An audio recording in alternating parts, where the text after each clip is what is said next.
Madame, Monsieur, bonsoir. Le Conseil constitutionnel avec à sa tête le président Clément Atangana a rendu son verdict sur les recours introduits par le candidat du MRC, Maurice Kamto. Le Conseil, à l'unanimité de ses membres, rejette toutes les requêtes de Maurice Kamto, recevables sur la forme. Les 11 sages l'ont jugé irrecevable dans le fond. Pour l'heure, aucune réaction officielle de la part du MRC à propos de ces décisions-là. En ce moment, les débats portent sur les requêtes introduites par le candidat du SDF, Joshua Ossi. Évidemment, l'actualité depuis 48 heures s'articule autour des audiences qui se déroulent au Conseil constitutionnel dans le cadre du contentieux post-électoral. 18 recours au total qui mettent au devant de la scène 3 principaux candidats, Paul Biya du RDPC, Maurice Kamto du MRC, Joshua Ossi du SDF. Il n'en fallait pas plus pour captiver l'attention de l'opinion face à ce qui paraît désormais comme un point positif pour l'avancée démocratique camerounaise. C'est d'ailleurs à se demander ce que sont devenus les 5 autres candidats, sachant évidemment qu'Akere Mouna a fait coalition avec Maurice Kamto. Que sont donc devenus Garga Amanadi, Franklin Difford, Adamou Damdjoya, Serge Espoir Matomba et Cabral Libi, qui observent un certain mutisme depuis le début des audiences. Et pourtant, voilà environ 3 semaines que ces messieurs font l'objet de toutes les attentions. Entre meetings politiques, tractations de coulisses, attaques et contre-attaques à travers divers canaux dont les réseaux sociaux, la campagne électorale n'a pas été de tout repos. Elle a permis à bon nombre de dévoiler les maux dont souffre notre société. S'il y a un candidat qui a un peu plus que d'autres retenu l'attention de par son âge, sa capacité de mobilisation, sa technique de financement de sa campagne, son discours et surtout le dénigrement dont il a fait l'objet tout au long de cette phase et jusqu'à présent, c'est bien Cabral Libi. Coupable de n'avoir pas manœuvré pour la coalition de l'opposition, coupable de n'avoir pas respecté le délai de dépôt des requêtes, coupable d'avoir pactisé avec le RDPC pour la victoire de Paul Biya, Cabral Libi va répondre de ces faits ce soir et sans nul doute nous faire partager certains grands moments de cette élection, de cette campagne-là. Il va sans dire que nous envisagerons également la suite des événements, son avenir politique à lui entre députation municipale, la perspective ou alors les perspectives pour le Cameroun de demain.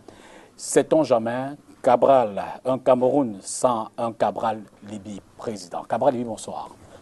Bonsoir à vous, monsieur Tongo. Bonsoir à vos nombreux téléspectateurs. Je voudrais d'entame vous suggérer de vous mettre à jour.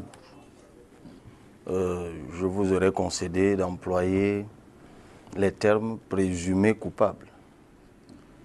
Mais ça, cette concession, je vous l'aurais faite avant l'élection ou avant la campagne électorale. Parce que je crois que la campagne m'a innocenté de tous ces griefs. Le jugement a été prononcé par le peuple camerounais. Et ce peuple, par la sympathie dont il a fait montre à mon égard, par la mobilisation dont il a fait montre lors de mes meetings, par la participation en ma faveur au jour du scrutin, a battu complètement en brèche toutes ces accusations que mes adversaires politiques, c'est de bonne guerre, avaient fomentées contre moi. Je ne suis donc coupable de rien, en tout cas pas coupable de tout ce que vous évoquez, parce que les faits m'ont donné raison. Alors, et j'insiste, et que cela soit entendu une fois pour toutes. Il y a un peu plus d'1 an, lorsque j'appelais mes compatriotes à s'inscrire massivement sur les listes électorales, j'ai été raillé, j'ai été insulté, j'ai été accusé de distraire les voix de l'opposition. On m'a traité de pion du régime. J'ai même été copieusement insulté par des personnalités politiques. En tout cas, des gens qui ont une certaine réputation dans le champ politique, se revendiquant d'une appartenance à plusieurs partis d'opposition. Il y en a qui sont devenus transhumants entre-temps, avec fortune ou infortune, ça les regarde. Aujourd'hui, je croise des milliers de Camerounais, en tout cas j'en ai croisé, qui me disaient « Nous regrettons avoir écouté ceux qui vous ont collé toutes sortes de sottises. Nous aurions dû faire ce que vous nous disiez. » Et je leur répondais, c'est ça le jeu politique, c'est ça l'évolution politique. Parfois, il faut du temps pour que ça percute dans les consciences. Il faut du temps pour qu'il y ait une mue ou une mutation dans les mentalités. Je me réjouis que certains éprouvent ce regret. Ça veut dire qu'ils sont aujourd'hui dans la disposition mentale de s'inscrire véritablement dans le jeu démocratique. Le crédit est revenu. En tout cas, en ce qui concerne certains hommes politiques, j'ai la prétention d'en faire modestement partie. Ça, c'est une chose. Vous avez parlé de la coalition tout à l'heure. On va y revenir. Non, mais vous avez parlé de culpabilité, on va y revenir, ça c'est sûr. Lorsque j'ai déclaré sur certains médias, sur les plateaux de certains médias, dont certains sont internationaux, TV5, bon, encore que je me demande toujours ce que c'est qu'un média international. S'il est vu dans plusieurs pays, alors STV en est un. J'avais dit, pour 2018, le plus difficile ne sera pas la victoire de l'opposition. Je l'avais dit. Je l'ai dit à RFI, je l'ai dit à TV5, je l'ai dit ici même, dans ce studio, en tout cas peut-être pas dans ce décor-ci. J'avais dit que le plus difficile serait de prouver, le plus difficile pour l'opposition allait être de prouver qu'elle a gagné. J'ai proposé tout ce que j'aurais pu proposer. J'avais proposé les primaires de l'opposition. Ça a été raillé, balayé du revers par des démonstrations prétendument plus intelligentes. Aujourd'hui, j'entends dire que j'avais raison. J'ai proposé lorsque les listes des candidats investis, des candidats sélectionnés par l'ECAM, ont été rendues publiques. J'avais proposé que les 8 candidats de l'opposition, dès le jour où l'ECAM a sorti la liste, que ces candidats se retrouvassent, pour rester dans la concordance, et qu'ils établissent un critérium objectif au travers duquel l'un d'entre eux serait dégagé pour être ici à la tête de la coalition. Ça a été balayé du revers. Ça a été raillé. Aujourd'hui, j'entends dire que j'avais raison. Je l'avais dit. Ça se joue au jour du scrutin. Moi, je l'avais avoué. J'étais le moins nanti de tous, peut-être. Et d'ailleurs, c'était encore l'objet de beaucoup de railleries. J'avais dit que je n'avais pas les moyens de sécuriser. Mais je sais qu'il y avait des candidats qui avaient ces moyens, qui avaient même au-delà des moyens requis. Nous aurions pu, en mobilisant toutes les forces de l'opposition, au-delà des partis politiques ou des candidats concourant à l'élection, nous aurions pu faire appel à tous les autres dans une plateforme pour sécuriser le vote. Parce que c'était historique. Nous étions 9 seulement. C'est historique. Et je l'avais démontré depuis 1992. Les 3 premiers ont toujours remporté plus de 90% des voix. Je l'avais dit sur tous les plateaux. 92, Paul Biya, John Frundi, Bello Bouba, je crois. 97, Paul Biya, Hokbelen, Samuel Eboa. 2004, Paul Biya, Frundi, Ndamjoya. 2011, Paul Biya, Frundi, Garga Aman Adji. 2018, on attend les résultats. Mais nous allons probablement vers le même schéma, où les 3 premiers remportent plus de 92% des suffrages exprimés. Cela veut dire que nonobstant la pluralité de candidatures, l'électeur camerounais est toujours resté rationnel. Donc, la clé n'était pas tant la candidature unique, c'était la mutualisation des forces pour protéger le suffrage. Ça a été balayé du revers. Je n'ai pas été entendu. Ce n'est pas grave. Donc, vous ne pouvez pas continuer à me tenir coupable. Comme on dit prosaïquement, jusqu'ici, j'étais peut-être le moins cher. Désormais, c'est terminé.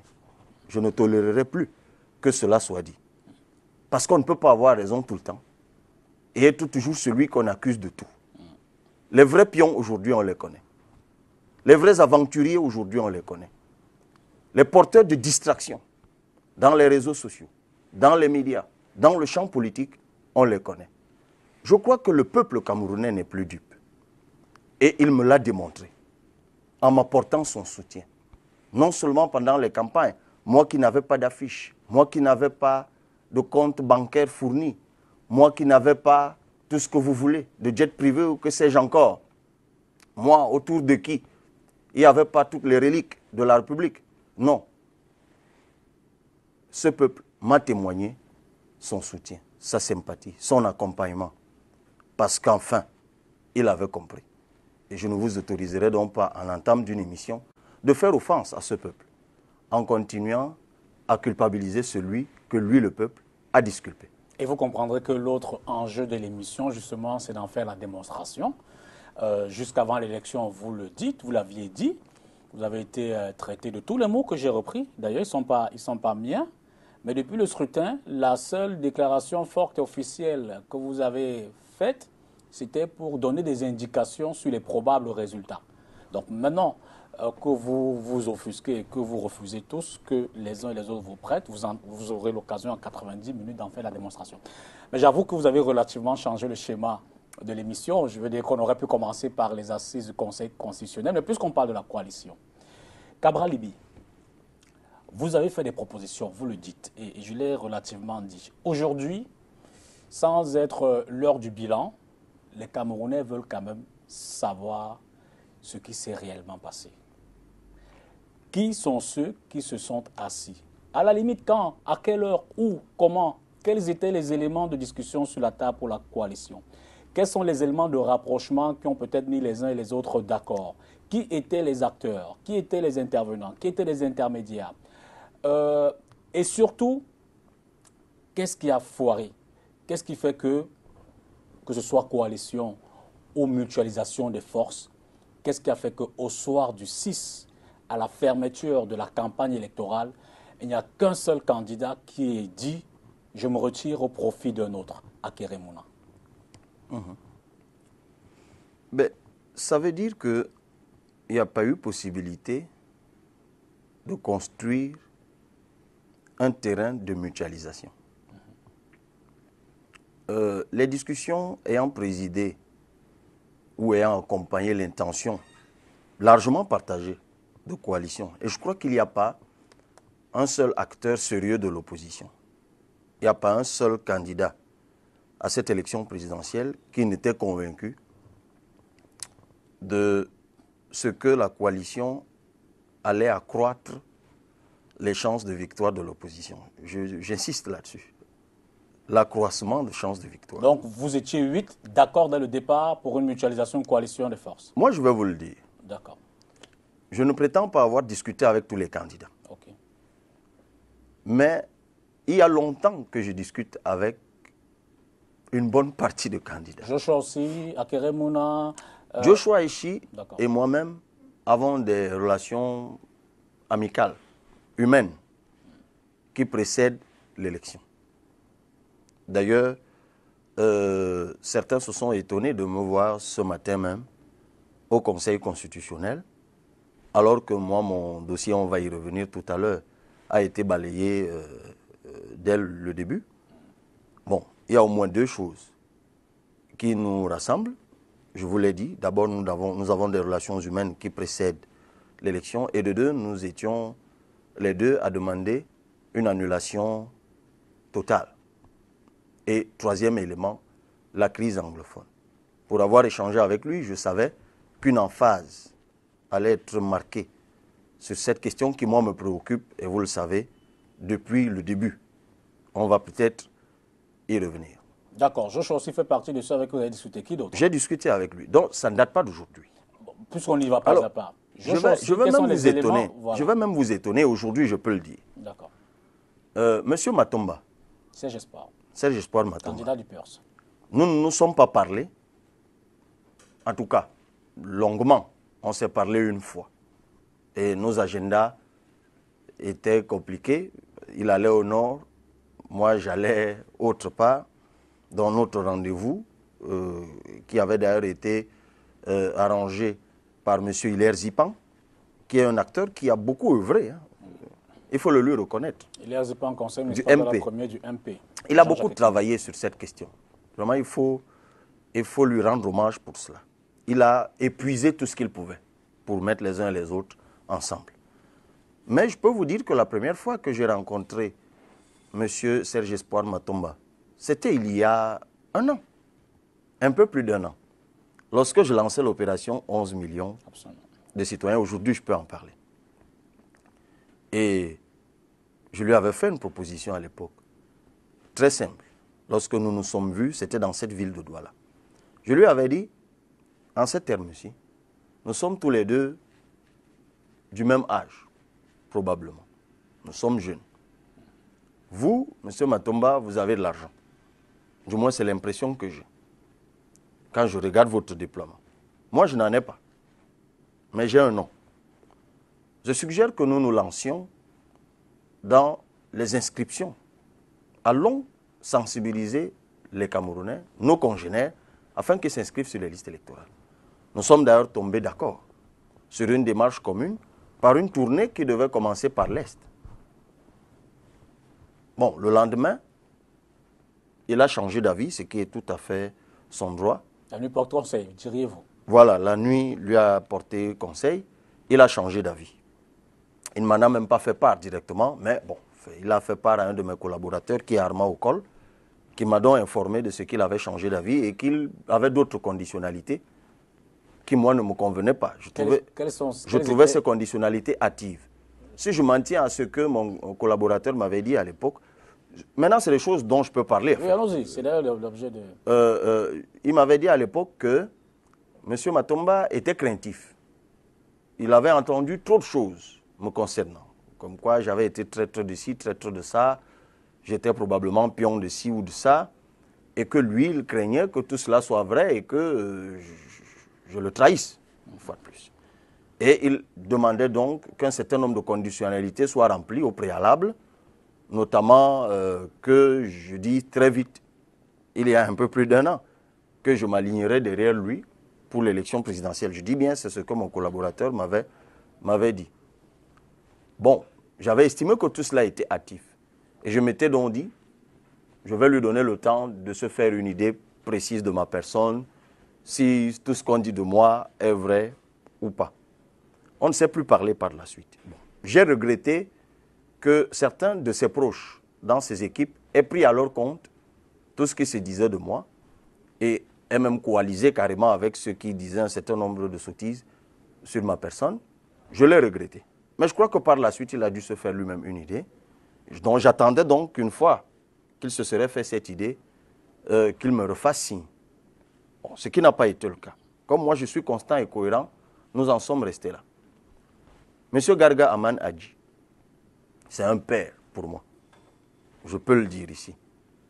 Parce que c'est l'une des rares personnes qui ait pris son téléphone, vous voyez l'écart d'âge, qui m'a appelé, m'a invité chez lui pour me donner des conseils. Pour me dire, écoute mon fils, je vois que tu es dans le champ politique, tu te démarques, voici les écueils, voici les pièges, voici les préconisations que je te fais. On n'est pas toujours tombé d'accord sur tout, mais c'est l'occasion pour moi de le remercier encore pour tous les conseils qu'il m'a donnés. Et je connais sa position vis-à-vis des questions de coalition. savez, les anciens, eu égard à leur expérience et à la connaissance des acteurs et du champ politique, excusez-moi, ont leur idée, se font leur idée de cette affaire de coalition. Je pourrais, et quand je le remercie, je dois remercier une fois de plus encore M. Sambaka, qui est le vice-président de l'UDC. Absolument. Je l'ai toujours dit. C'est l'un des rares anciens, si ce n'est le seul, vraiment, qui, au moment où j'avais lancé 11 millions, m'a appelé et qui m'a rassuré de sa disponibilité, ce qui est resté le cas jusqu'aujourd'hui, pour tout conseil, tout accompagnement, au point même que vous ne soupçonnez pas jusqu'où. Je l'ai dit quelque part et je peux le redire aujourd'hui.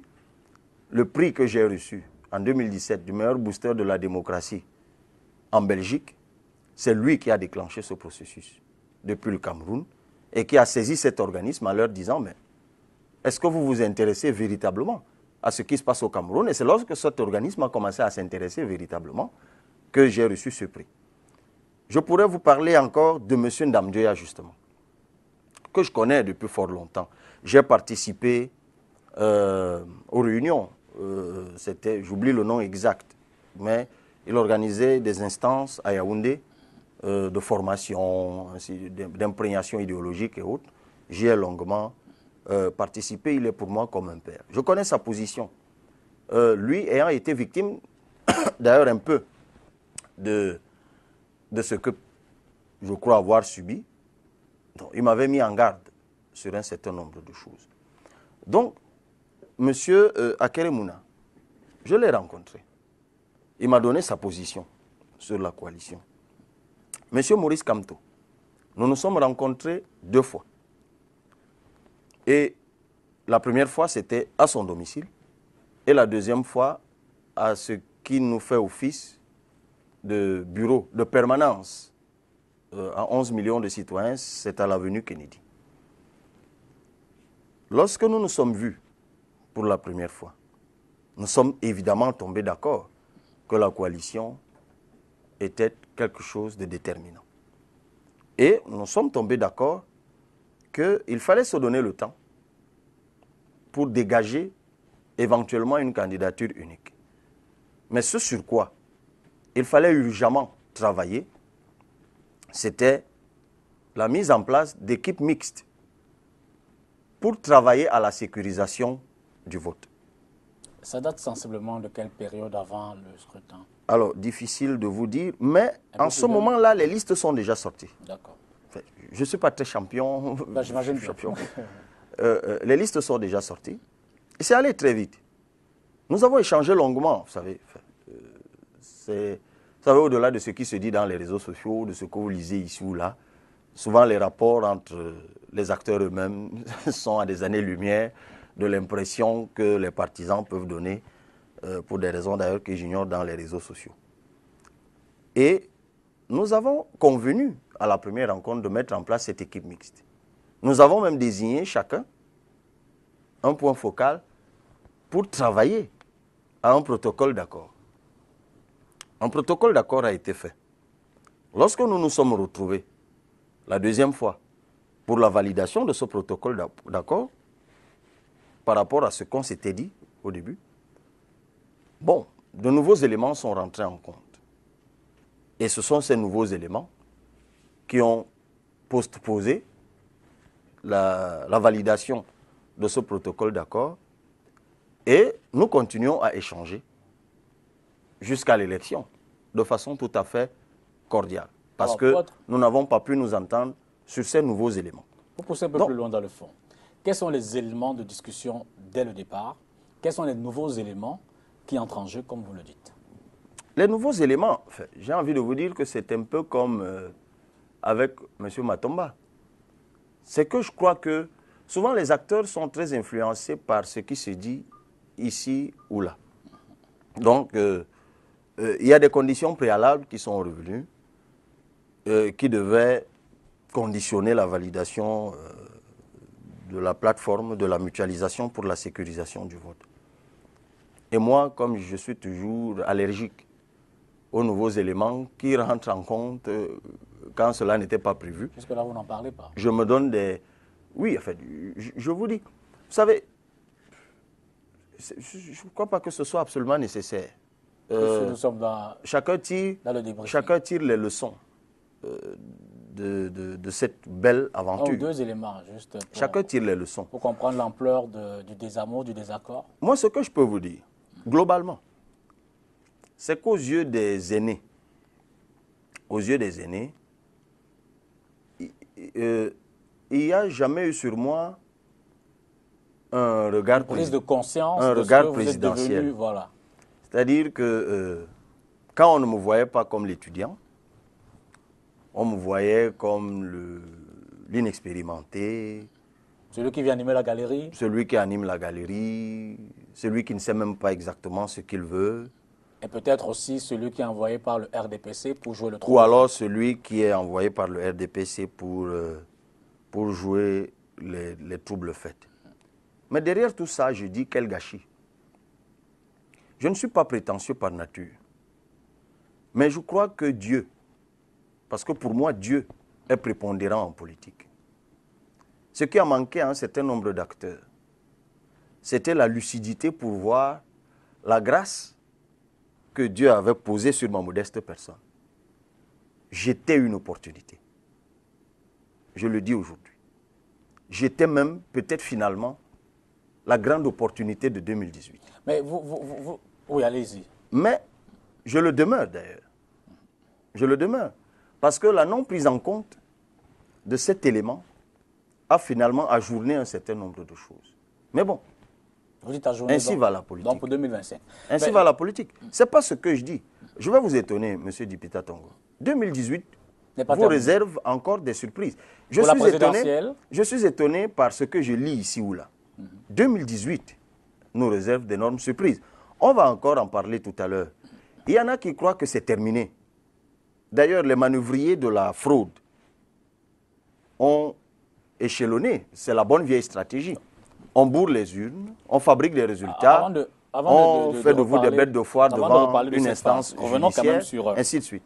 Revenons sur les tractations. Je veux dire, quand je vous entends parler, vous donnez l'impression que, et vous le dites d'ailleurs un peu, vous êtes l'opportunité, vous êtes le Messie, et peut-être que vous ne vous êtes pas assez bien fait comprendre par les autres. Mais je veux dire que si vous êtes 8 au départ, et que 2, 3 commencent à se poser des questions assez pertinentes au point de se retracter, vous ne vous dites pas que vous êtes peut-être vous le problème. Est-ce que Cabral ne s'est pas dit, OK, j'ai essayé de faire une coalition, une mutualisation des forces, il me revient de céder sur les points que les autres demandent, pour lesquels ils souhaitent que je devrais céder. Vous ne voulez pas dire en d'autres termes, est-ce que vous n'avez pas mis votre ego au même niveau que l'ego des autres? Ce qui serait tout à fait normal. Il me semble que chacun devait payer 30 millions. Certainement. Ce qui a été le cas. Et les exigences pour être candidat à l'élection présidentielle placent l'ego. Je n'ai pas envie de revenir sur quelqu'un qui est sur ce plateau, ou un autre, d'ailleurs, un peu habillé comme moi, M. Gaga Amanadji, qui avait rappelé qu'ego ne se met pas au pluriel. C'était assurément ici. Mais j'ai envie de vous dire que c'est ça le nœud du problème. Monsieur Dipita Tongo, moi je suis d'une génération proche de la vôtre. Je crois d'ailleurs que nous sommes de la même génération. Je suis votre aîné, je tiens à le dire. Je dis bien nous sommes de la même génération. Et nous souffrons de quelque chose de grave. C'est que parce que vous êtes le cadet, parce que vous êtes né après les autres, vous êtes disqualifié pour un certain nombre de choses. Et par des personnes qui, elles, à votre âge, n'ont pas souffert de cela. C'est ce que j'appelle le complot contre la jeunesse. Je n'ai eu de cesse de le rappeler. Je ne veux pas construire une société où les vieux s'opposent aux jeunes, où les jeunes s'opposent aux vieux. Je me bats pour une société juste, qui tienne compte du talent des uns et des autres. Tout le monde se souvient du lendemain des indépendances. Lorsque des personnes qui n'avaient pas nos âges faisaient irruption avec leur intrépidité, leur opiniâtreté, leur intelligence dans les édifices publics, dans les responsabilités publiques. C'était très beau à voir. Lorsque les anciens vous décrivent cette époque, vous avez des yeux qui brillent. Il avait 23 ans, il était ministre. Il avait 35 ans, il était cela. Il avait 36 ans, il était président. Il avait 49 ans, il devenait président. Oui. Mais ces mêmes personnes qui, en ce moment-là, prennent la charge d'un pays qui est totalement exsangue. Il n'y a rien du tout. Ils ont pris ce pays en main. Ce pays est né entre leurs frêles mains. Le président Ahidjo n'avait que 36 ans. De 2 ans, mon cadet, lorsqu'il prend la direction de ce pays, il naît entre ses mains. 50 ans plus tard, des personnes qui ont été là depuis la période de l'autonomie interne vous disent que vous devez attendre juste parce que vous êtes né 20 ans ou 30 ans après eux et que vous devez être patient jusqu'à leur mort. Si seulement cela était assis sur une soutenabilité de patience, je le leur concéderais volontiers, c'est-à-dire en termes simples, si au moins le pays était prospère, si les jeunes en attendant d'aspirer à la présidence trouvaient des emplois, si les Camerounais en attendant d'aspirer à telle responsabilité avaient au moins accès au financement, vivaient dans un environnement où il est permis d'espérer, étaient dans une société où l'horizon n'est pas obscurci, mais vous êtes asphyxiés, vous étouffez, vous êtes à la peine, vous êtes sans perspective, vous ne voyez rien poindre à l'horizon et on vous demande, alors que 50 ans plus tard, ils prétendent qu'à nos âges, ils étaient plus intelligents, plus déterminés, plus volontaires que non. Alors il y a une chose que je n'autorise pas et que je n'autoriserai jamais, c'est le mépris vis-à-vis soit de ma jeunesse, soit de mon intelligence, soit de ma volonté, soit de ma détermination. Et dès que j'ai senti cela, chez un quelconque de ces aînés avec lesquels je discutais, je ne trouvais plus la peine de continuer à discuter. Non, je n'ai pas cité Maurice Kamto en particulier. C'est qui cet aîné? Je n'ai pas besoin de revenir sur ces questions-là. Chacun se reconnaît. Parce que c'est l'occasion de corriger un certain nombre de choses. Voilà. Alors, je reviens justement sur ces égos qui finalement étaient, vous le dites, pratiquement des valgaleurs, à juste titre. Mais je veux dire que si tant il est vrai que pour chacun de vous, l'intérêt premier pour, comme vous le dites assez souvent, libérer le peuple, redonner une autre vision pour le Cameroun, un autre espoir pour la jeunesse, et que vous l'ayez perçu dans cette dimension, et que vous ayez apprécié qu'en face, il y a un ego, est-ce qu'à ce moment, Cabral ne se serait pas dit, d'autant plus que vous dites, vous étiez certainement à la chance de cette éventuelle coalition mutualisation, vous n'auriez pas pu vous dire, ok, pour ce sacrifice, pour libérer le peuple, moi je préfère faire plus de concessions que les autres et à la limite taire mes conditionnalités ou mes conditions pour cette coalition-là et céder à ce que les autres proposent. Je veux dire que Cabral n'aurait pas accepté de jouer le second rôle dans une forme d'alliance. Mais ça veut dire que vous ne m'avez pas suivi. Alors, parfaitement, c'est pour ça que je rebondis. Non, peut-être avant, je veux dire.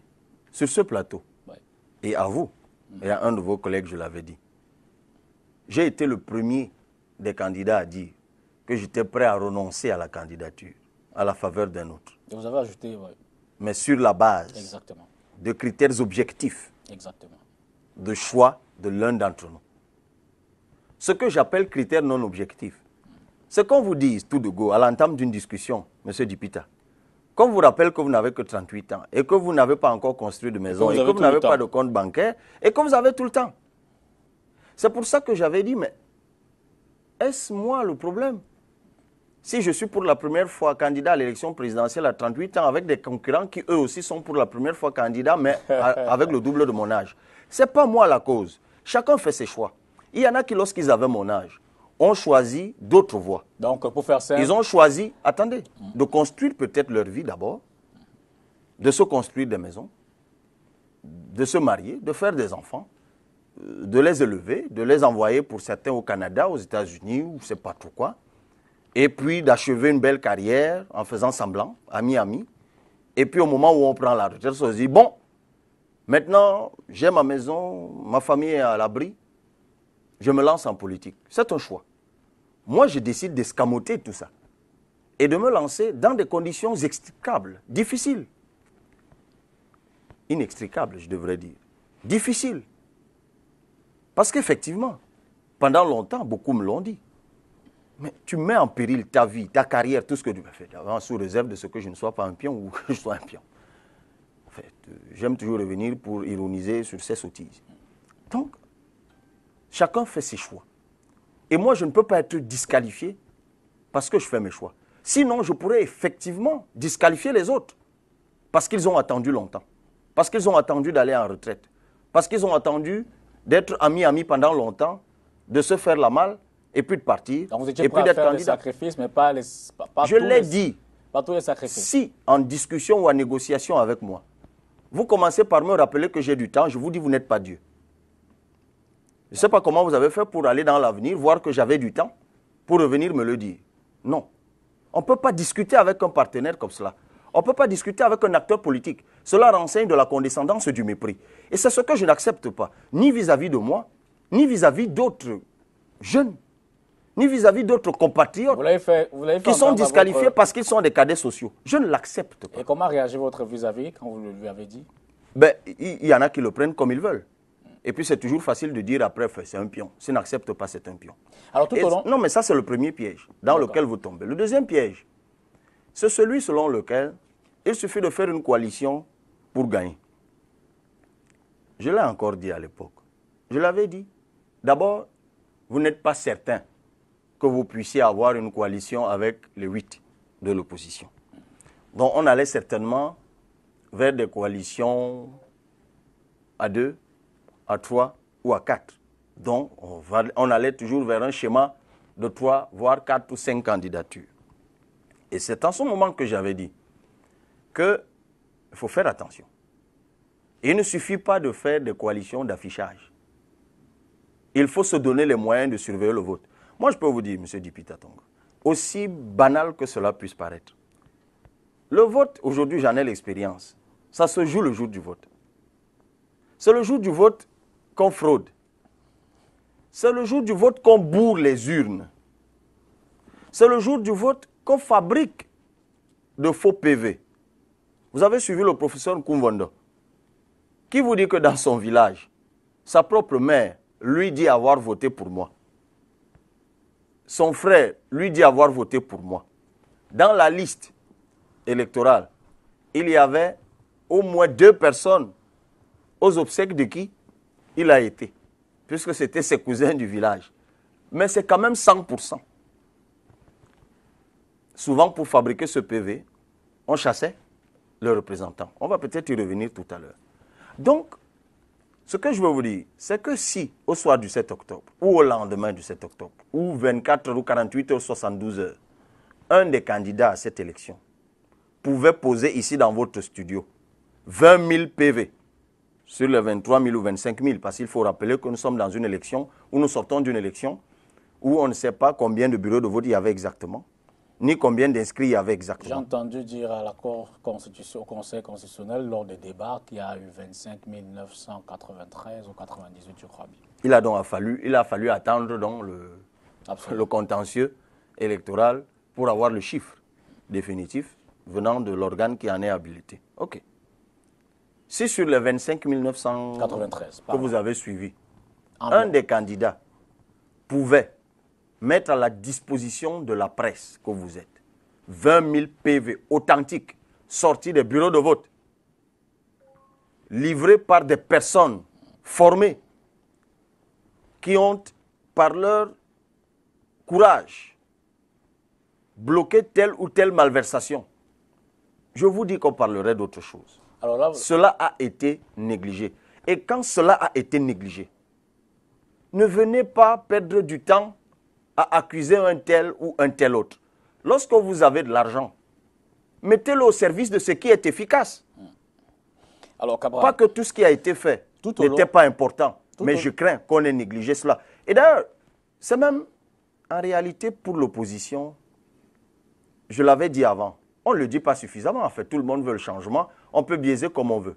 Mais moi, je vous le dis encore, si nous prétendons pouvoir gagner une élection contre un président sortant et que nous sommes incapables, même chacun, mais nous tous mis ensemble, de mobiliser 25 000 personnes sérieuses pour surveiller le vote.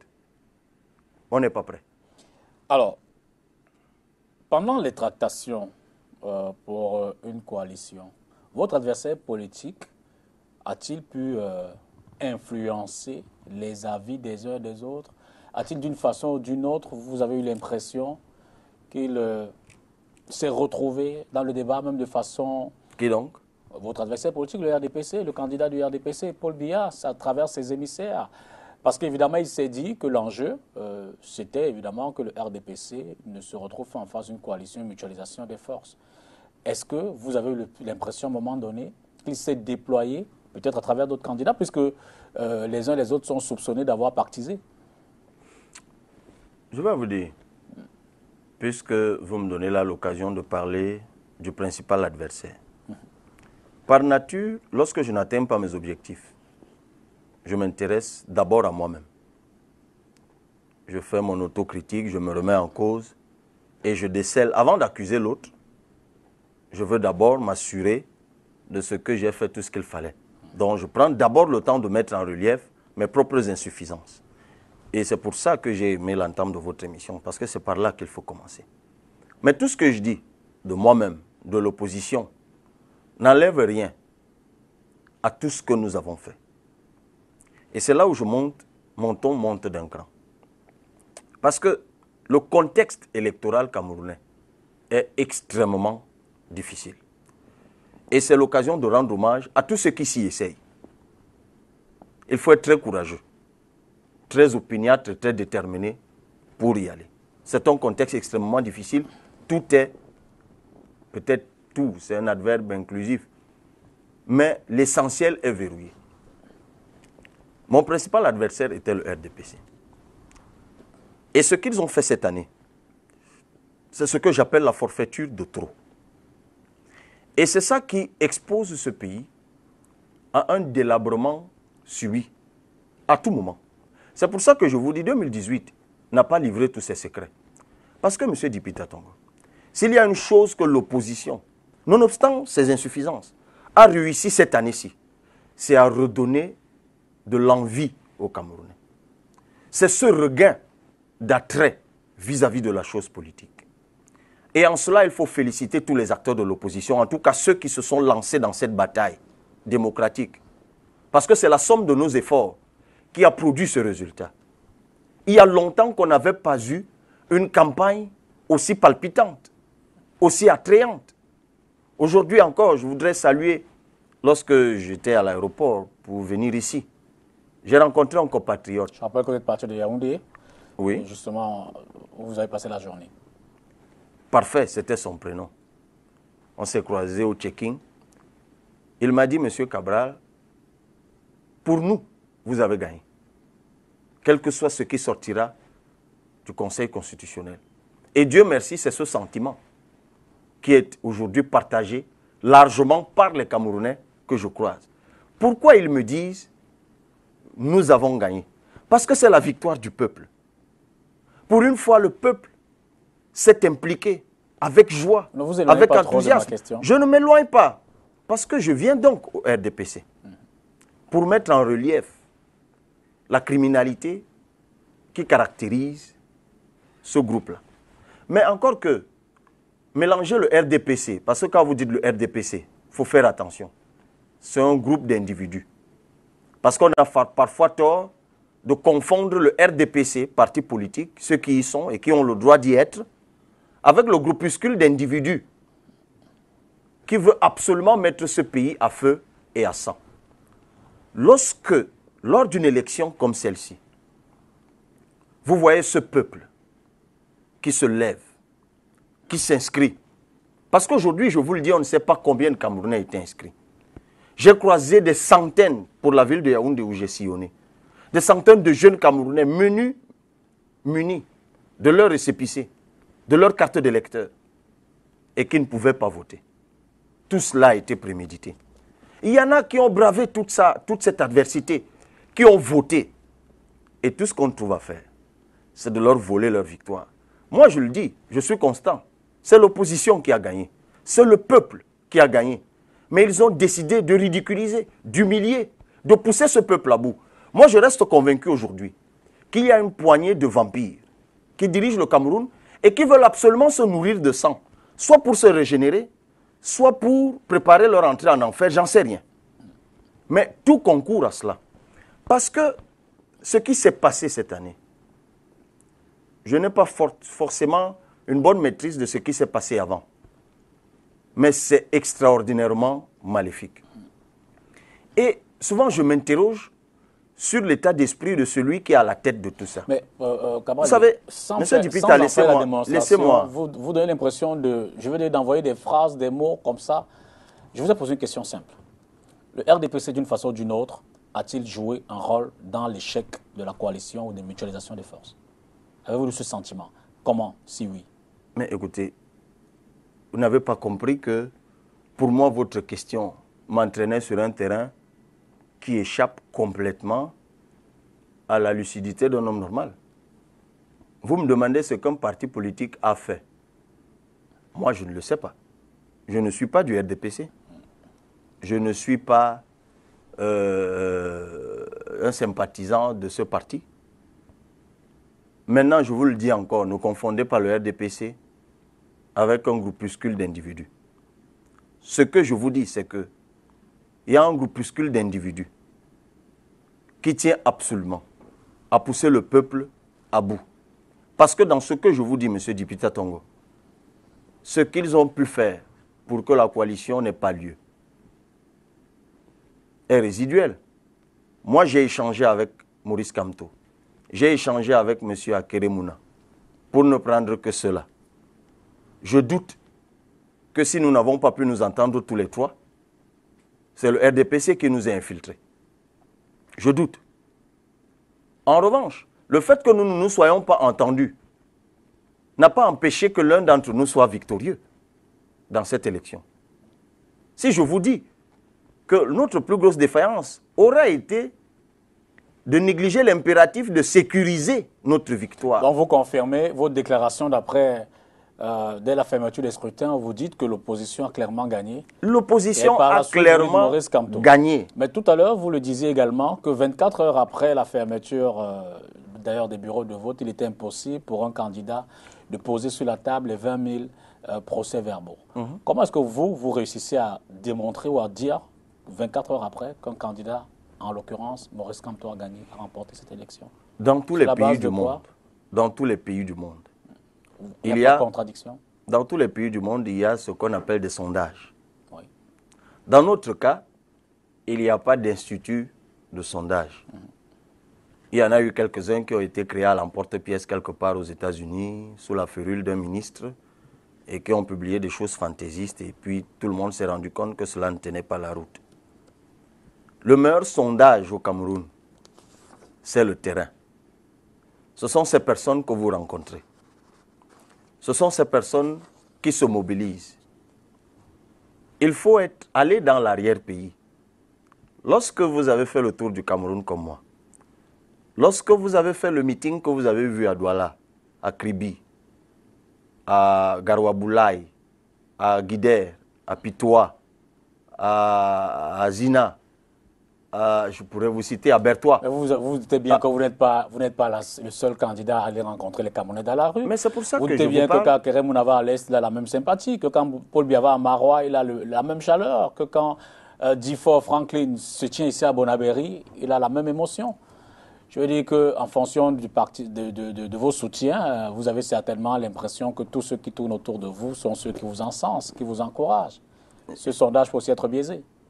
J'ai envie de vous renvoyer vos propres mots. Vous dites des choses comme ça pour dire. Parce que j'ai vu certaines de vos équipes sur le terrain. Absolument. Et je présume qu'elles vous renseignent. Certainement, puisque... Sur ce qu'elles voient. Absolument. Et elles ont dû vous dire que la mobilisation qu'il y avait sur le terrain autour des candidats de l'opposition n'était pas la même autour des représentants du candidat du pouvoir. Pour le meeting de Marois, les images sont là. Vous pouvez faire la différence entre ces images-là et les images de certains candidats de l'opposition à Marois. Maintenant, la nature de la mobilisation, elle est également connue. Ils travaillent sur la précarité des Camerounais. D'un côté, vous aviez les représentants du candidat du pouvoir qui, pour faire foule, distribuaient t-shirts, bouts de pain, sardines, argent, payaient le transport, promettaient tout ce que vous voulez, juste pour la télé. Et vous avez de l'autre côté une mobilisation similaire, voire plus importante, mais spontanée, où parfois c'est ceux qui venaient qui eux-mêmes cotisaient, en tout cas c'est mon cas. Moi je me souviens, au meeting de Marois, il y a eu 5 austères de 80 places de compatriotes partis de Koussiri pour le meeting, à leurs propres frais. D'ailleurs, malheureusement, ils sont arrivés pratiquement à la fin du meeting, parce que c'est long, le trajet. Et ils m'ont dit, ils voulaient simplement me témoigner, parce que je n'avais pas pu arriver à Koussiri, malheureusement, à cause du calendrier. Et ils m'ont dit qu'ils venaient juste me témoigner leur sympathie et leur soutien. C'est tout ce qu'ils voulaient faire. D'accord. Je ne leur ai pas donné le moindre franc. Donc je vous dis, vous ne pouvez pas mélanger les bananes avec je ne sais quoi d'autre. Non, c'est différent. Et je vous dis, ces Camerounais-là, qui se sont mobilisés et qui sont allés voter, ont clairement exprimé leur préférence en faveur de l'opposition. Donc vous dites clairement que vous avez notamment compris et voire soutenu la déclaration que certains ont appelée autoproclamation de Maurice Kamto comme candidat, comme président élu. Vous dites que vous le... Mais il y a une incompréhension qui s'ensuit. Votre représentant, par ailleurs, le président du parti qui vous soutient, le parti Univers, professeur Maurice Nkoumvondo, se retrouve au niveau de la Commission nationale de recensement général des votes. Il refuse de signer le procès verbal. S'ensuit que vous, pour les recours ou les requêtes qui sont portées au Conseil constitutionnel, je ne sais pas si vous êtes trompé, naïvement, d'aucuns le disent, assez justement, d'horaire de dépôt, mais simplement que le délai de dépôt, vous vous retrouvez en forclusion. Alors, évidemment, ces faits ont donné l'impression qu'une fois de plus, Cabral a essayé de se jouer des uns et des autres pour ne pas aller jusqu'au bout de la logique de la revendication. Que répondez-vous à ce qu'il pense? Le non-refus, du moins le refus de signature du procès verbal par le représentant de l'Univers, le parti qui vous porte, et cette histoire de dépôt de requête qui vous coince à la gorge, comme on pourrait dire? Non, rien ne nous coince à la gorge. En ce qui concerne la déclaration l'autoproclamation, en fait, ce sont vos termes, par un des candidats de l'opposition. Non, en tout cas, entre la sortie du professeur Nkoumvondo et la mienne, je ne vois pas trop la contradiction. Parce que moi, je n'ai rien dit à ce propos. Donc, il ne peut pas avoir de contradiction entre celui qui a dit une chose et celui qui n'a rien dit du tout. Je ne parle pas de contradiction. Vous savez, évidemment, vous le dites, et d'ailleurs, c'est un peu le fil conducteur de l'émission. Vos faits sont scrutés. Et je l'ai dit à l'entrée, beaucoup ont estimé que vous étiez peut-être le cheval de Troie de ces 8 autres candidats de l'opposition. Alors, et justement, il y en a qui estiment que le fait pour le professeur Nkoumvondo de n'avoir pas signé les procès-verbaux de la Commission nationale de recensement général des votes et le fait que vous n'ayez pas déposé vos recours à temps pour qu'ils puissent être examinés par le Conseil constitutionnel, donc pour faire valoir vos arguments que vous avez longuement évoqués sur les réseaux sociaux, entre autres, donne matière RDPC de poursuivre ce que tout le monde appelle sa manigance en vue de la victoire de Paul Biya. Ben, vous faites peut-être exprès, parce que vous devez poser des questions. Le professeur Nkoumvondo ne signe pas le procès verbal de la Commission nationale de recensement de vote parce qu'il estime qu'en le faisant, il donnerait sa caution à une forfaiture. D'ailleurs, d'autres, je les ai suivis, qui ont signé, disent qu'ils ont signé juste parce qu'ils voulaient avoir une copie. Exactement. Une copie qui leur permettrait voilà, de porter leurs arguments qui leur permettrait à l'instance de jugement. De porter leurs arguments à l'instance de jugement. Nous avions suffisamment d'éléments à porter devant l'instance de jugement que nous n'avions pas besoin. Mais oui, parce que si vous devez porter devant l'instance de jugement un document dont le contenu, vous le savez, ne reflètent pas la réalité. C'est là en réalité qu'il y a une contradiction. En fait, de mon point de vue, c'est une analyse personnelle. C'est-à-dire que le professeur Nkumvondo estime que le document sur lequel il doit apposer sa caution est un document qui est un tissu de fausseté et d'histoire fabriquée. Ça n'a aucun sens. D'ailleurs, vous voyez maintenant que c'est à la télé que je regardais cela hier, le professeur Foguet, face à un des conseillers, tantôt des procès-verbaux portant sur toutes les pages des signatures, d'autres ne portant pas sur toutes. C'est exactement ce que le professeur Nkumvondo a dénoncé. Il a dit, mais ces affaires ne sont pas authentiques, ne reflètent pas la réalité. Parce qu'en plus, nous avons des PV sortis des urnes qui sont en contradiction avec ce que vous me demandez de valider. Il a refusé. Maintenant, nous avions suffisamment d'éléments. J'ai même mis en circulation dans les réseaux sociaux notre mémoire de défense. En tout cas, une partie du mémoire de défense. Pour que les éléments matériels qui fondaient notre démarche contentieuse soient partagés par le plus grand nombre. Nous, on n'attendait pas les faux PV, les faux documents fabriqués qui étaient l'objet de débat au niveau de la Commission nationale de recensement. Maintenant, parfois certains Camerounais se constituent en adorateurs de leur bourreau. Et c'est ce que je voulais dire tout à l'heure, vous ne m'avez pas laissé terminer, mais je finirai par le faire. Vous avez une situation ubuesque devant le Conseil constitutionnel. Que dit la loi, M. Dipita Tongo? Même si vous n'êtes pas juriste, c'est une question de bon sens. C'est vrai que un musicien, Papillon, pour ne pas le citer, a écrit, vous savez, il est très fort dans le jeu de mots. Le droit, il a dit, le droit n'est pas la droiture. J'ai lu ça hier, où ça m'a vraiment arraché un sourire.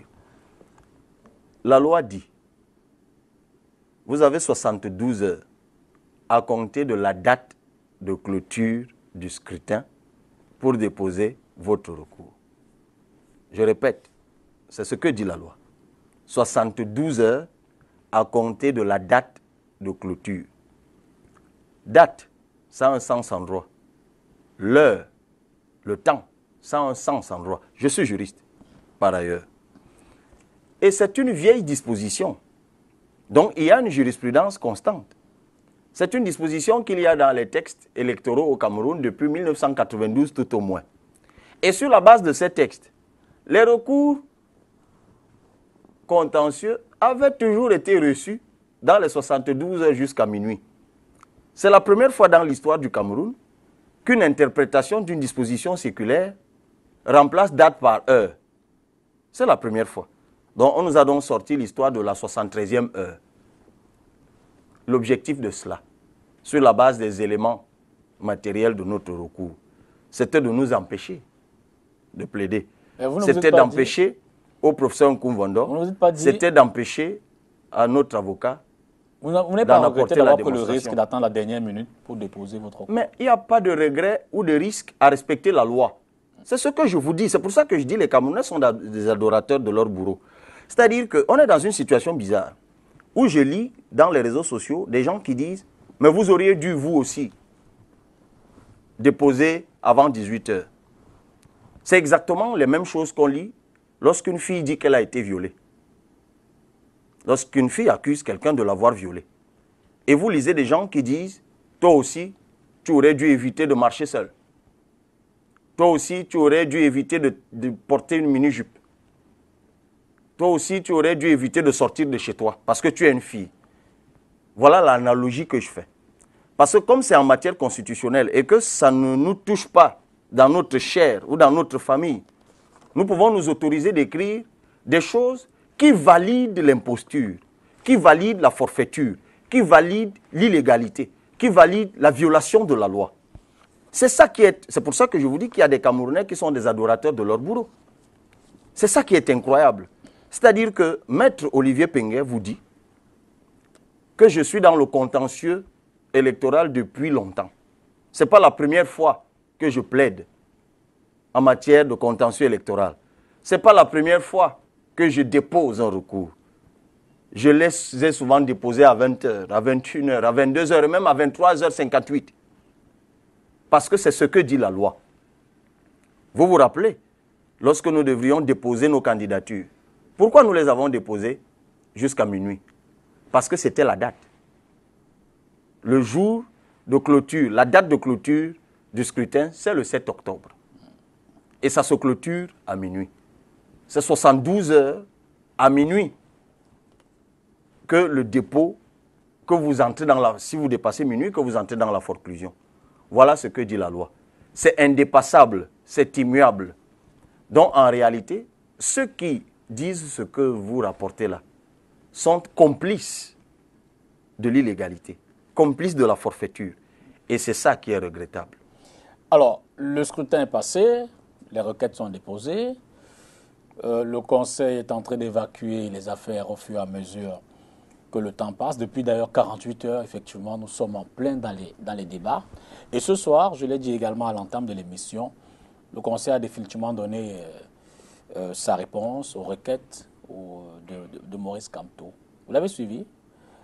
Je vais dire, pour vous, quelle est la première réaction? Recours recevable, évidemment, sur la forme, mais totalement rejeté dans le fond. Qu'est-ce que vous voulez que je vous dise? Que vous en fassiez un commentaire. J'ai suivi le Conseil constitutionnel. Monsieur Dipita Tongo, je ne sais pas pourquoi nous aimons nous faire du mal. Tout le monde, en tout cas pour nous les juristes, nous savions comment est taillé le processus électoral. Tout le monde sait, en tout cas ceux qui sont juristes, que le code électoral camerounais est en porte-à-faux avec un traité. Alors que notre constitution précise bien que les traités sont au-dessus des lois internes. La charte africaine, enfin, si vous avez lu notre mémoire de défense, nous sommes longuement revenus là-dessus. La charte africaine de la démocratie, des élections, de la gouvernance est un traité. C'est grâce au dépôt du 15e instrument de ratification par le Cameroun que ce traité est entré en vigueur au sein de l'Union africaine. Et c'est le cas depuis 2012. Cette charte est claire. Les États prennent l'engagement d'avoir des organes indépendants, chargés d'organiser les élections, chargés de gérer les élections. C'est un engagement souscrit par le Cameroun. Mais nous avons quand même, en 2012, voté une loi dans laquelle il est écrit qu'il y a l'ECAM, organe indépendant chargé d'organiser et de gérer les élections. Mais la même loi dit quand même qu'en matière électorale, il y a des commissions départementales, il y a des commissions régionales, en tout cas, des commissions régionales et une commission nationale de recensement. Et que la commission départementale, suivez bien, est présidée par le président du tribunal. Parmi ses membres, 5 de l'administration territoriale désignés par le préfet. 5 autres, je crois, de l'administration désignés, non, de la justice, désignés je ne sais par qui. Et un représentant de chaque candidat. Et je crois 3 ou 4 ou 5, je ne sais plus, représentants de l'ECAM. Donc, l'ECAM qui est chargé d'organiser les élections devient lui-même membre d'une instance qui, elle, est donc chargée de gérer les élections. C'est en porte-à-faux avec un traité. Nous, attendez, nous le savions. Le Conseil constitutionnel que nous avons est constitué de membres dont les parcours de certains sont bien connus. Il y a quand même parmi eux un ancien conseiller personnel du président de la République. Il y a quand même là des personnes qui ont dit le droit en matière électorale depuis 1992, dont les inclinations sont connues. D'ailleurs, lorsqu'on est à ce niveau de responsabilité et qu'on a une épouse députée dans le parti au pouvoir, bon, évidemment, ça a été relevé par un des candidats. Vous me direz qu'il y a étanchéité quand on est sorti de la chambre conjugale et qu'on peut très bien se remettre ensemble dans la chambre conjugale, évidemment. Ça fait partie des errements de notre système.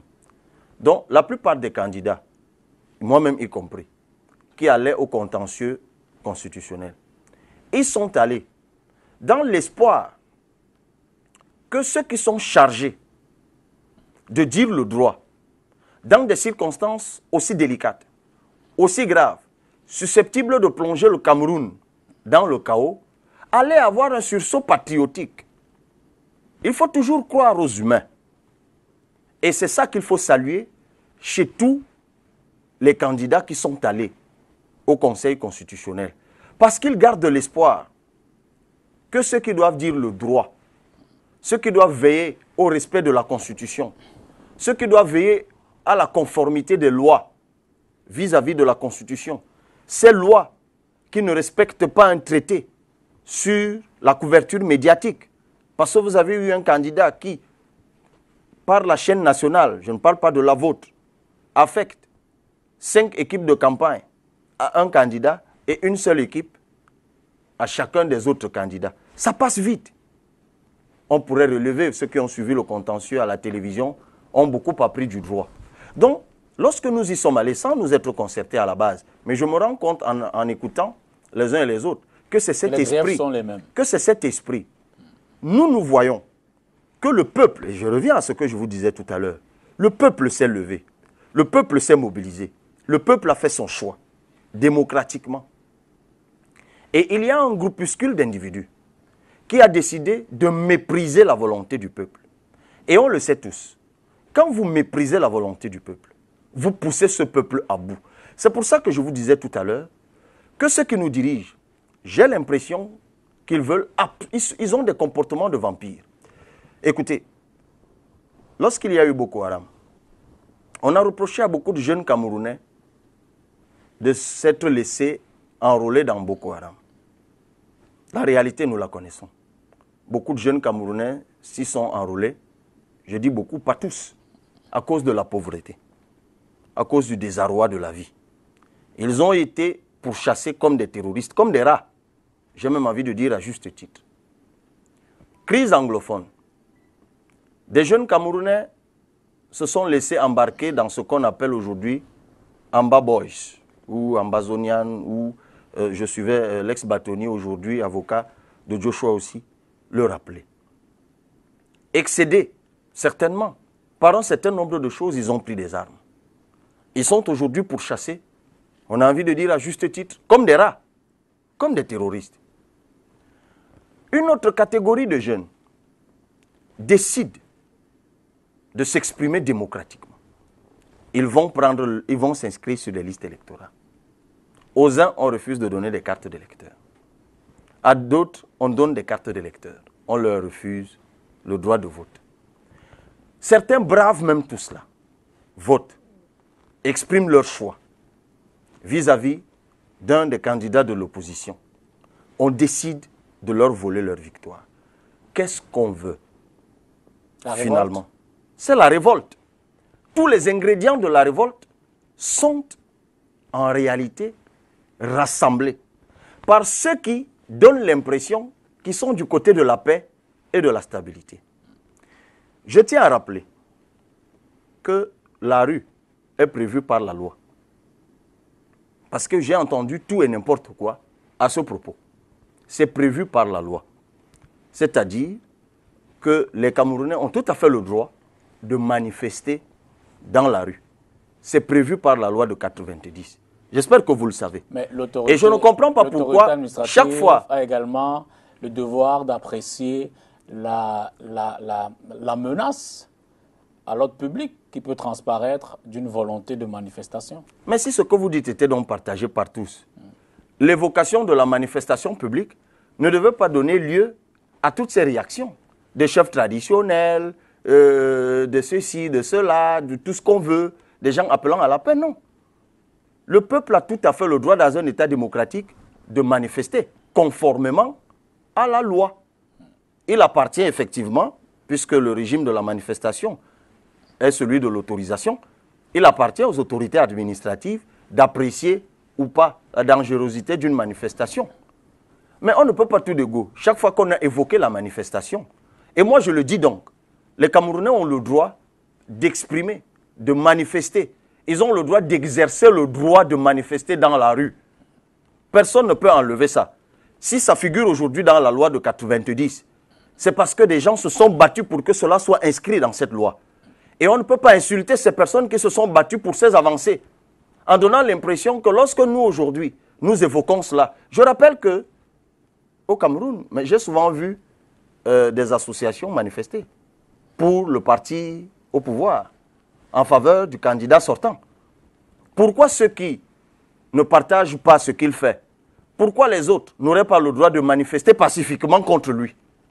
Pourquoi les Camerounais n'auraient pas le droit de manifester pacifiquement pour exprimer leur désarroi, pour exprimer leur ras-le-bol, pour exprimer leur indignation? Ils en ont le droit. C'est contre cela que je m'offusque. Et c'est pour cela que je dis que chaque fois que vous prêtez le flanc à cela, vous devenez les adorateurs de votre bourreau. Parce que lorsqu'on vous dit, mais non, vous n'avez pas le droit d'exercer votre droit, et que vous dites, oui, c'est vrai, on n'a pas le droit, vous devenez complice de votre malheur. C'est cela que je n'accepte pas. J'ai eu envie de vous dire que vous rejoignez un peu Valsero et sa zombification du peuple, mais ce n'était pas là, c'était juste une virgule. Alors, Cabral, puisque vous estimez que Maurice Kamto a gagné cette élection, vous aurez quel rang, quel pourcentage? Paul Biya aurait quel rang, quel pourcentage? Joshua aussi, vous qui avez peut-être des résultats déjà. Mais je finirai par vous soupçonner de quelque chose, hein, non, M. Dipita Tongo. C'est la deuxième ou la troisième fois que vous essayez de me prêter des propos. Vous dites tout le temps qu'un candidat de l'opposition a remporté. Un candidat de l'opposition a remporté. Et vos déclarations... Ça peut être moi, d'accord. Ça peut être celui que vous citez, ça peut être Joshua aussi, ça peut être un autre. Donc parce que moi, je vous le dis, les pourcentages qui ont été publiés par la commission de recensement, et je salue encore le courage du professeur Nkumbondo de n'avoir pas validé cette insultante forfaiture, ce sont de faux résultats. D'accord. Ça ne reflète pas la réalité. Le vainqueur de l'élection du 7 octobre 2018 est un candidat de l'opposition. Mais j'ai l'honnêteté de vous dire que je ne peux pas vous dire lequel. C'est d'autant plus frustrant, M. Dipita Tongo, que lorsqu'on va à une élection, comme ça a été le cas de celle du 7 octobre 2018, ce qu'on veut en bout de compte, c'est au moins connaître son réel poids politique. Vous savez, j'ai échangé avec certains candidats. Ils n'ont même pas de problème à être derniers. Mais ils vous disent qu'ils veulent juste savoir pour pouvoir se remettre en cause et se projeter s'ils ont eu 5% ou 10% réellement. Mais vous êtes dans une configuration où les gens se sont assis quelque part et ont décidé d'affecter tel pourcentage à un tel pourcentage à un tel autre. Ils narguent le peuple. Ils veulent pousser le peuple à bout. Et moi, je leur dis qu'ils vont récolter ce qu'ils sont en train de s'aimer. C'est pour ça que je vous dis que 2018 n'a pas livré tous ses secrets. Je ne prétends pas être au cœur de ci ou de ça. Mais moi, je vous dis, le ressenti que j'ai de ces Camerounais qui se sont mobilisés, ils sont bien nombreux. Ceux qui n'ont pas l'intention de se laisser faire. Que peut-il encore arriver en 2018? Attendez, vous verrez. Vous n'avez pas prévu tout ce que vous avez vu là. Ah ben, je vois beaucoup qui sont surpris par ce qu'ils voient. Ils ne sont pas au bout de leur surprise. Vous savez, il y a une chanson, je ne sais plus de quelle religion, qui dit « Vous n'allez pas planter le macabo pour espérer récolter des arachides. » Ceux qui sont en train de pousser le peuple camerounais à bout, qui ont un comportement de vampire. Et je voudrais interpeller le président sortant, le président Biya. Je lui pose une seule question. Non, la question est celle-ci. Monsieur Paul Biya, qu'est-ce que la jeunesse camerounaise vous a fait pour que vous l'offensiez autant? Ils sont ceux qui sont sans emploi. Ils sont dans le sous-emploi. Ils sont dans le désarroi. Ils sont sans perspective. Ça fait 36 ans que ça dure. Ils sont dans l'asphyxie, dans l'étouffement. Vous les tuez comme des rats parce qu'ils sont dans Boko Haram. Vous les tuez comme des rats parce qu'ils sont ambazoniens. Ils décident de s'exprimer démocratiquement. À 85 ans, vous décidez de les ridiculiser, de les pousser à bout. Je me dis souvent, le jour où je rencontrerai le président Biya, je lui poserai cette question. Qu'est-ce que nous vous avons fait pour que nous méritions cela de vous? Ce pays vous a tout donné. Vous avez profité de tout. Vous y êtes par la grâce divine depuis tout ce temps-là. Pourquoi voulez-vous absolument boire le sang de ceux qui ont l'âge de vos enfants avant de vous en aller? C'est cette question que j'ai envie de lui poser. Vous savez, ça va peut-être au-delà de la politique, de tout ce que vous voulez. Une élection s'est passée. On me promet tout.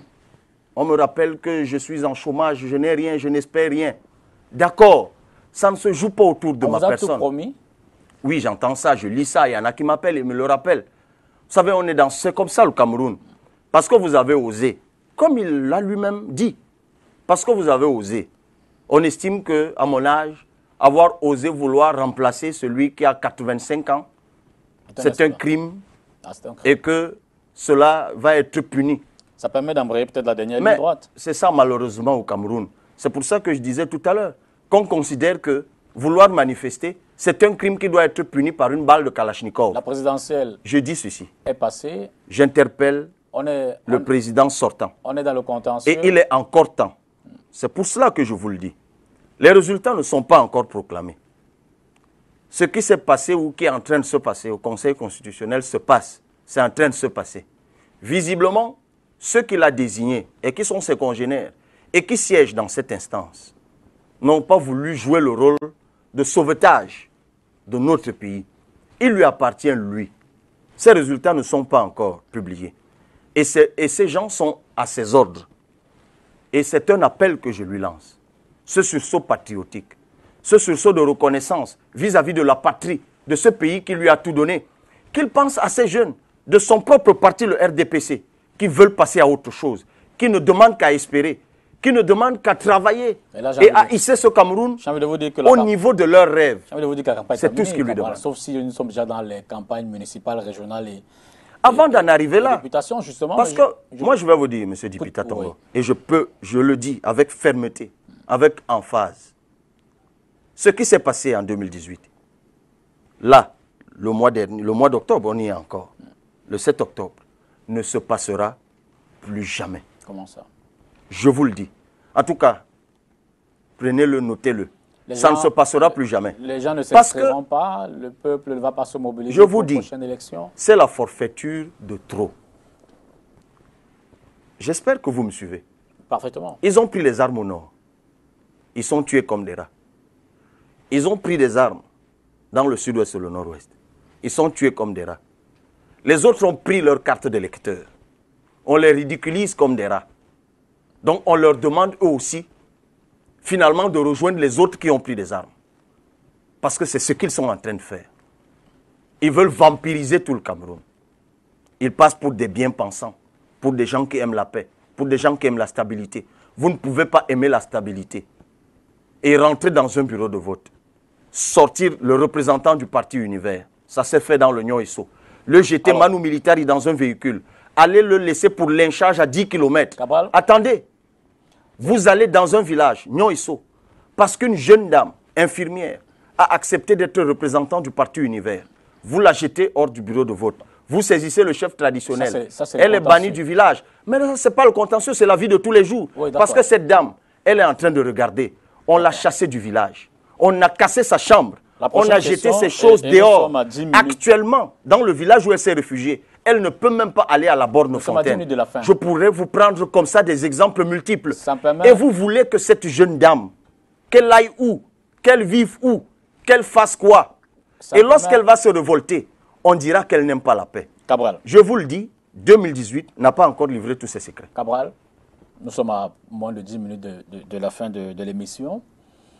Alors, l'année prochaine, on s'attend éventuellement au régional, probablement d'ici février, pour ceux qui lisent dans le calendrier. Mais il y a surtout, et ça a été décalé, ça devait avoir lieu cette année, les législatives et les municipales.